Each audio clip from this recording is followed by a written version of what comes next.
Isang mapagpalang araw sa ating mga kapang-time. Ako po'y lubos nagpapasalamat po sa ating 6K followers na walang sawang sumusubaybay sa akin. Naway pagpalain po kayong lahat. Maraming salamat po sa inyong pagsubaybay sa akin. This your kapatime, have a good time. At ngayong araw na to gusto ko pong sagutin yung lagi tinatanong sa akin. Ano nga ba yung tanong sa akin? Ang tanong sa akin lagi is, kumikita nga ba ako sa aking pag-reels? May kita nga ba ako? Yes, pero bago ko sagutin yan, nais ko po nang magpaliwanag kung bakit ko ginagawa ang reels na to. Mga kapantime, ginagawa ko ang reels na to, unang-una po, gusto ko lang po libangin ang aking sarili. Opo, kasi po wala pa akong libangan. So masaya po ako sa ginagawa ko to, nililibang ko po ang aking sarili at nalilibang pa ako. Yung pong unang dahilan kung bakit pa ako nag-reels. Ikalawang dahilan ko po is, gusto ko po mapasaya yung mga taong nagsumusubaybay sa akin, lalo na po ngayon, may 6K na po akong followers na sumusubaybay sa akin. So, gusto ko po kayong maging masaya lang, kaya po ginagawa ko to. Yun po yung mga dahilan kung bakit ko ginagawa ang pagre-reels. Una po is, para po libangin ang sarili ko at nag-enjoy po ako. At pangalawa po, para po magpasaya sa mga taong nalulungkot. Sa pamamagitan ng ginagawa ko, marahil ang iba sa inyo ay okay, nagiging masaya naman, ang iba naman hindi. Pero okay lang po yun. Ang importante po dyan is nag-i-enjoy po ako. At sana po nag-i-enjoy din po kayo. Given na po yung kumikita sa pag-reels. Opo, meron naman po kita ang reels. Kaya lang po, maliit lang po. Sa ngayon po is meron po pumapasok na earning po sa aking pag-reels. Kaya po, maliit pa lang po.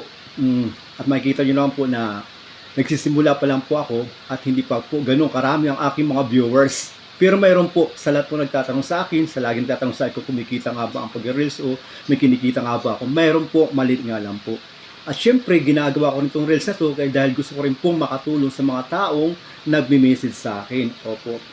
So, totoo pala, kahit na sabihin mo na baguhan ka pa lang, is mayroon po talaga nagme-message sa'yo na humingi ng konting tulong, financial man or ano man. Sa ngayon po is wala pa po ang kakayanan para magbigay sa inyo ng konting tulong, ano man ang inyong nais or ma-message. Nababasa ko po yun. At naway po, dumating yung tamang panahon na magkaroon po ako ng kakayanan na makatulong po sa inyo. Maraming salamat po sa inyo pag message sa akin. So, nagugulat lang po ako na hindi naman po ako ganun pa kalaki ang aking bahay o hindi naman po ako ganun pa ka-creator, hindi naman ako sikat pa or di pa ako sumasahod ng gano'ng kalaki, pero at least mayroon po nagme-message sa akin. Kaya po hindi ko po nakapagtaka na mayroon po talagang lumalapit sa malalaking content creator na nanghihingi ng tulong or financial. Maraming po salamat sa inyong suporta. I hope po na balang araw po is matulungan ko po kayo yung mga nagme-message sa akin. So yun po yung sagot ko sa mga nagtatanong sa akin. Subok po kayo magtanong kung kumikita po ako. Opo, mayroon po. Pero ginagawa ko pong pag-reels na to, hindi po dahil sa pera po. Ginagawa ko to para po libangin ang sarili ko at magpasaya sa ibang tao.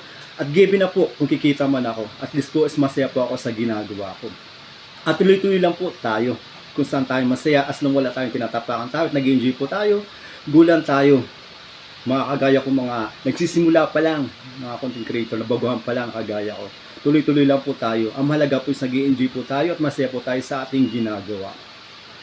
Yun lang po, maraming salamat po sa mga nagtatanong sa akin. Sana po is maliwanag na po sa inyo na inyong katanungan lagi sa akin tuwing makikita nyo ako kung kumikita ba ako or nagtatanong sa akin, sumisunod ko, mayroon na ba akong kinikita sa aking ginagawa. Mayroon naman po pumapasok, mali pa lang po sa ngayon. At malay nyo, balang araw, lumaki din po, di ba? At sa mga taong nag-message sa akin, mag-antay lang po kayo sa tamang panahon. Sabi nga, lahat ng bagay is mayroon tamang panahon. Yun lang po, maraming pong salamat. Have a good time po. This your Kapan.